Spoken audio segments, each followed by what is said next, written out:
बहुत समय पहले की बात है। एक छोटे से गांव में एक आदमी रहता था जिसे सभी सोने का दिल कहकर पुकारते थे। उसका नाम रामचंद था।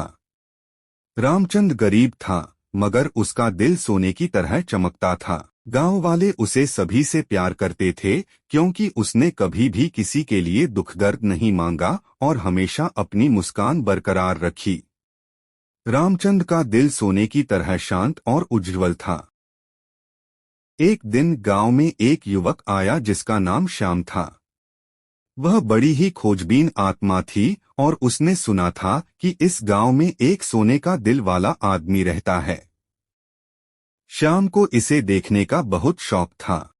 रामचंद ने श्याम को खुशी खुशी गांव का दर्शन कराया और उसे अपने घर में मिलने के लिए बुलाया। जब श्याम ने रामचंद के सामने आने के बाद उसका स्वागत किया, तो वह भी रामचंद की आत्मा में वही सोने की चमक देखता था। बातचीत के दौरान श्याम ने पूछा, तुम्हारा दिल सोने की तरह क्यों चमकता है? रामचंद मुस्कराए और कहा, मेरा सोने का दिल इसलिए चमकता है क्योंकि मैंने कभी भी किसी से कुछ मांगना नहीं सीखा, बल्कि हमेशा देने का सीखा हूँ। श्याम ने उससे और भी बातें सुनी और बहुत कुछ सीखा।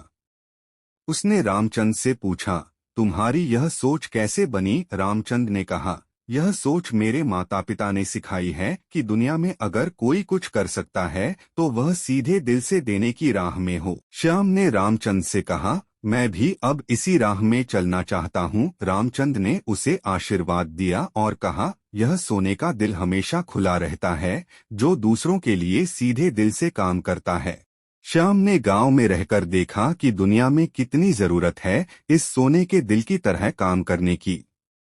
उसने भी अपना दिल सोने की तरह बना लिया और गांव वालों की मदद करने लगा। एक दिन गांव में एक बड़ी मुसीबत आई। एक बड़ी बाढ़ आ गई और बहुत सारे लोग फंस गए। श्याम ने सोचा कि यह एक अच्छा मौका है अपने सोने के दिल का उपयोग करने का। वह गांव वालों को जुटाने के लिए काम करने लगा और सभी को एकत्र करके एक साझा प्रयास शुरू किया। श्याम ने अपनी ऊर्जा और सामर्थ्य को गांव के लोगों के साथ साझा करते हुए एक बड़ा बांध बनाने का निर्णय लिया। वह लोगों को प्रेरित करता रहा कि इस बांध के माध्यम से वे अपनी समस्याओं का समाधान कर सकते हैं और बाढ़ से बच सकते हैं। गांव वालों ने उसके साथ मिलकर काम करना शुरू किया और उन्होंने मिलकर एक शानदार बांध बनाया।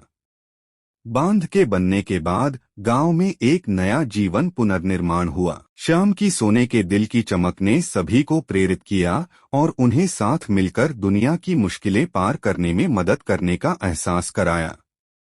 उसने गांव वालों को यह सिखाया कि सहायता करना और अपना सोने का दिल सबके साथ साझा करना ही वास्तविक सुख और समृद्धि है। बाढ़ के बाद श्याम का नाम गांव में एक महान आत्मा के रूप में रह गया। उसकी सीखों ने लोगों को समझाया कि सच्चा सोने का दिल वही है जो दूसरों की मदद करने में लगा रहता है।